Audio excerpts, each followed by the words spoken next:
ആമീന ബീവിയിലന്ന് ആറ്റലായി മോന് പിറന്ന് ഹാഷിം കുടുംബത്തിലായി ആശാമലര് പിറന്ന് സത്യമതത്തിൻ മുത്തൊളി നൂറ് പിറന്നത് അജബല്ലേ പാരിൻ റഹ്മത്തായില്ലേ മക്ക പതിയിലണഞ്ഞില്ലേ ആമീന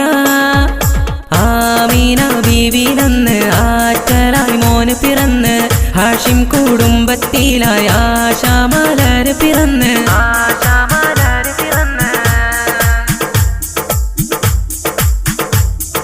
കിസ്റ കൈസർ ഞെട്ടി വിറച്ചൊരു രാവിൽ തിരുനബി അണവായി ഔസും കസ്റജും പോര് മറന്ന് ഔന്നിത്യത്തിൻ പടവേറി സ്വല്ലല്ലാഹു അലാ മുഹമ്മദ് സ്വല്ലല്ലാഹു അലൈഹി വസല്ലം അജ്ഞത കൂരിരുളാകയും നീങ്ങി ഹക്കിൻ വെളിച്ചം പ്രഭയായി പേർഷ്യയിലെ തീജ്വാലയണഞ്ഞു വിസ്മയ താരം വരവായി മാലിക്കിൻ തിരുനബി